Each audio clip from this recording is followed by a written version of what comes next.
Kevin Cleary here with a knife video for you, and this is one I'm pretty excited about. This is the CRKT Fossil. Let me give you a close-up for a second there. This is the large version of this knife. It does have the VEF serrations and the titanium coated blade. And as far as I'm concerned, this was the nicest of all the available options. Although you should know that Flavio Acoma's original design has a satin finish with a plain edge. Okay, if you're a purist and you want one just like what he designed, and by the way, I totally appreciate that.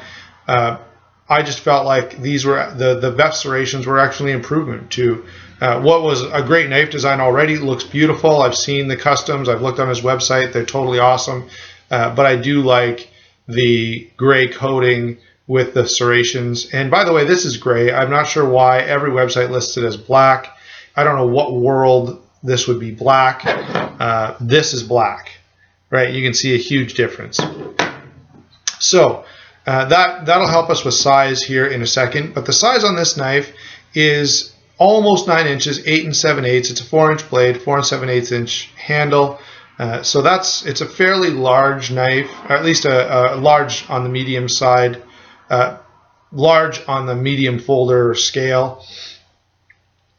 It weighs in at 5.9 or 5.8 ounces. And a lot of the websites, by the way, talk about this being 6 point something ounces, 6.4, 6.6, I've noticed. I'm not sure why that is. I measured this on 2 different scales. It came in at 5.8 ounces and 5.9 ounces. So I don't know why they're listed at over 6 ounces, but I don't know. 0.5 ounces is not probably going to make a hill of beans of difference anyway. But just to let you know, it doesn't weigh as much as a lot of the websites seem to think it does. There it is closed. And this dimension, if you're thinking about carrying this in your pocket, is just over 1/2 inch. Now, to kind of move into the blade itself, before I do that, I'll show you some size comparisons. Here's some common knives. So lots of people know about the Cryo 2. Here's how the Fossil large compares to the Cryo 2. You can see it's considerably bigger, probably 1.5 inches bigger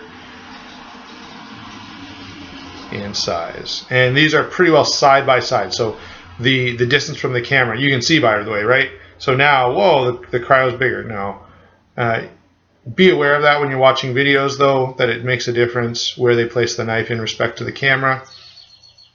But there's the Cryo 2. And I'll give you one more comparison to a knife that's larger. This is a large M21. And you can see it's a little bit bigger. So certainly on the large side of medium folders, not as large as, I would still consider this a medium folder. So it's almost as big as the M21 or a Recon 1 or something like that, but not quite. Moving on to the specifics, the blade is HCR13 MOV, drop point blade. You do have the VEF serrations here, titanium nitride coating.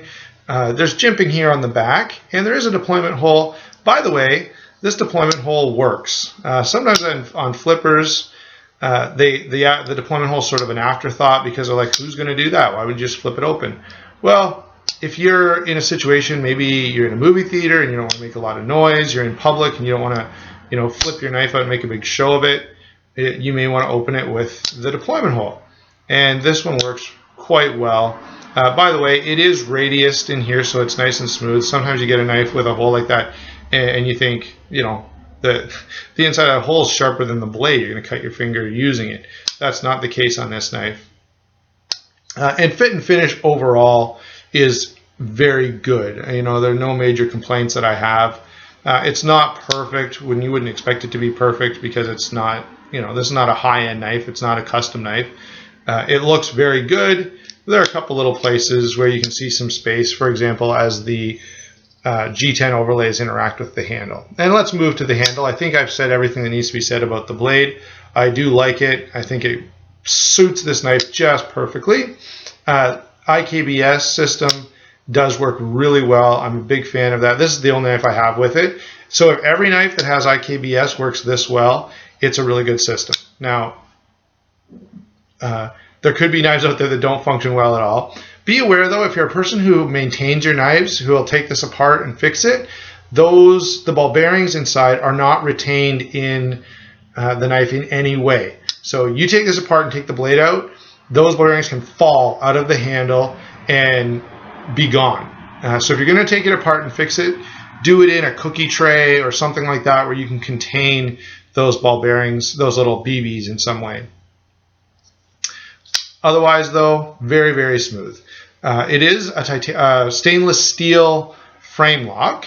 And you're saying, but Kevin, there's G10 handle scales. These are considered overlays. Because they don't cover the whole frame of the knife, they're not considered scales. They're just considered G10 overlays. And I do like the way they've done it. I think the design is fantastic.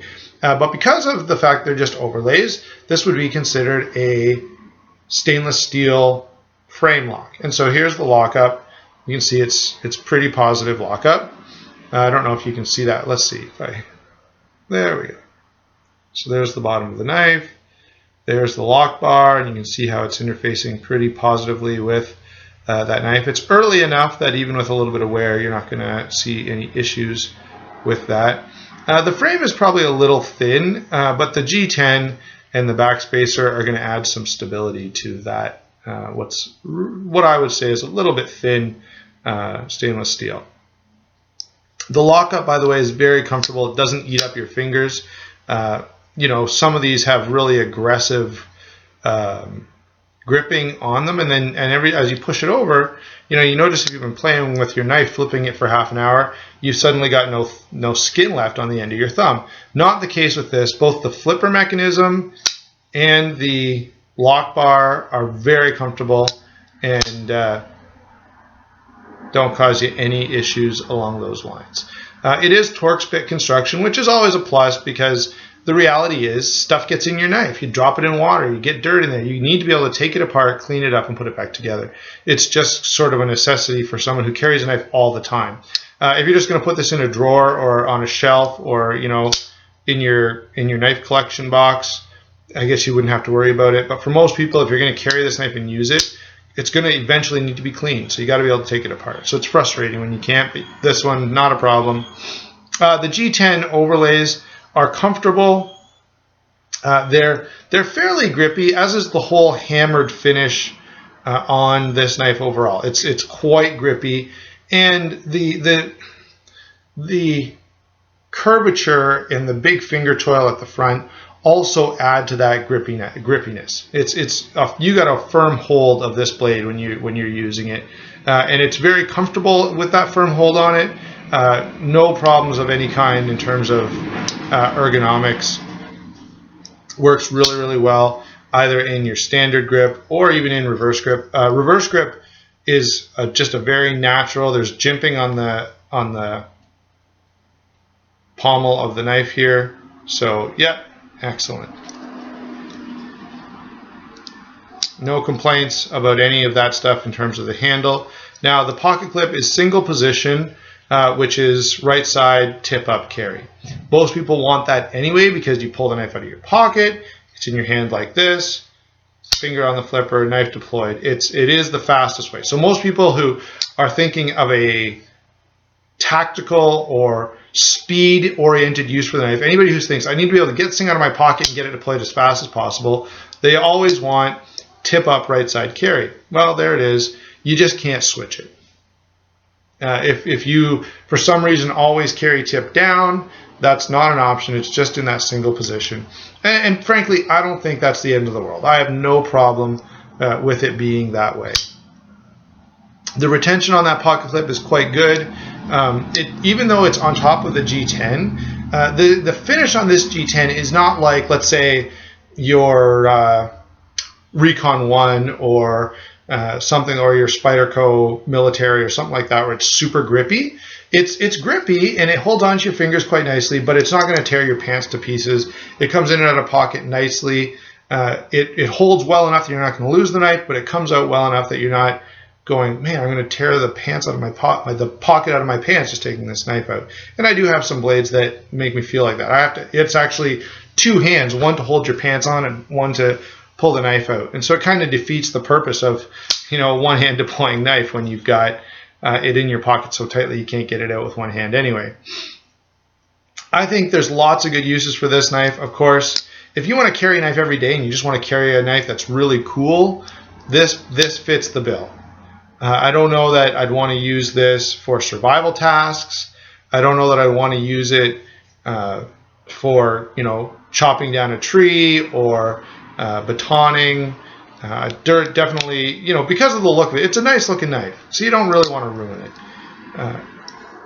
Probably you're going to be more inclined to use this for EDC tasks. I've cut up a bunch of cardboard. I have cut up some wood with it and had no problem. The finish was fine. The VEF serrations, if you really, really dig these VEF serrations into some wooden pry, you can bend those tips a little bit. Now they're not that hard to resharpen. They're not that hard to kind of fix up and get looking fine again. But you just need to know that if you're really hard on those VEF serrations, they can bend. They're not really meant for cutting wood as much as they are for cutting anything fibrous, rope or cordage of any kind. Even tarps and stuff, they cut through that very, very well. So this, I think, fits solidly in the category of an EDC knife, certainly a collector's knife. I don't see this knife in a tactical or emergency role, either for like an EMT or a police officer or firefighter. No. If I was going to use a knife in any of those roles, I'd want my Recon 1 or something like it. But for EDC tasks, wearing, around the job, around the workplace, or in your jeans, or, a pair of shorts, perfect. It's not, by the way, it's not too heavy. I've been wearing it in shorts for the last while, and no issues. I'm not thinking, man, this stupid knife is so big and heavy. No problem at all. The ergonomics are great. And I mean, just look at it. This is a very, very cool knife, right? So you buy this knife not because you want, if this is the knife you want to open some mail once in a while, you want an EDC knife, sure, Kershaw Cryo will do the trick. It does not have the cool factor that this knife has. And I've got to make a comment here. CRKT, I hear so many people say my least favorite knife company is CRKT.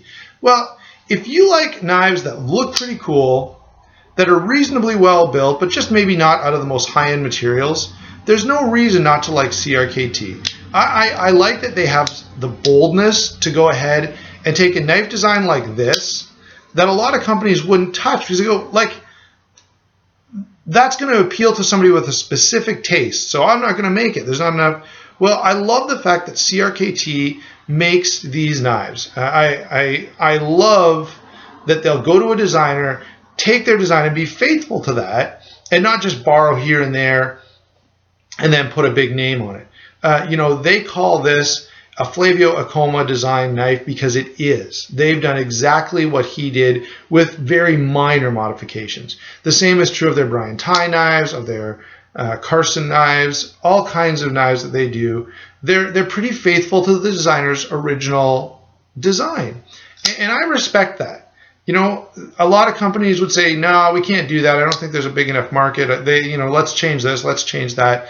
CRKT just looks at a knife they like and says, let's make it, and we'll do it just like you did, which I really appreciate. And especially, I know I'm getting long here, but this is such a cool knife. It just gives you a little longer to look at it. So I'll hold the knife up here where you can see it and say this. I like the fact that if you're a person who's interested in custom knives, but can't afford $5,000, $8,000, $1,000, $1,500, $2,000, $3,000 on a custom knife, you can have a knife that this is literally, for all intents and purposes, it's just like Flavio Acoma's actual Fossil knife. The same is true of some of their other knives. I know this is a bit of a rant. You can turn the video off now if you're not interested in this. But I love the fact that I can own a knife that is designed by a really cool knife maker, even though in my lifetime I could probably never afford to buy one of their knives, or not realistically, maybe I could afford one and, sell the rest of my collection, right? So I think it's really cool that CRKT gives us as knife enthusiasts the ability to get our hands on knives that are coming from real knife designers who we may really appreciate, and we spend time on their website oogling their other blades, but we could never buy one. Well, now you can have a Flavio Acoma design knife.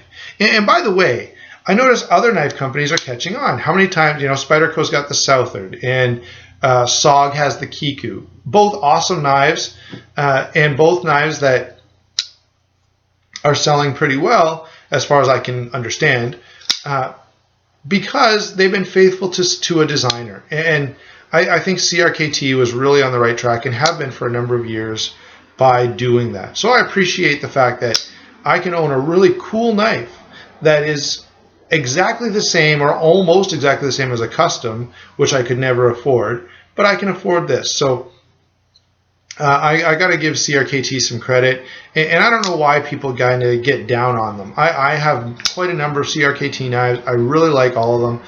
I've never had, none of them have fallen apart on me. None of them have broken on me. I can't point at CRKT and say you guys make crappy stuff, because that has not been my experience. What has been my experience is they make knives that add that extra pride of ownership, because there's a cool factor there that goes with these blades. That's my take on the CRKT Fossil. Totally love this knife. I have showed it to a few people. Everyone I know that sees it is like, whoa, that is a cool blade. And isn't it? Man, that's a nice knife. So I'm going to stop, give you one last good look at the blade overall.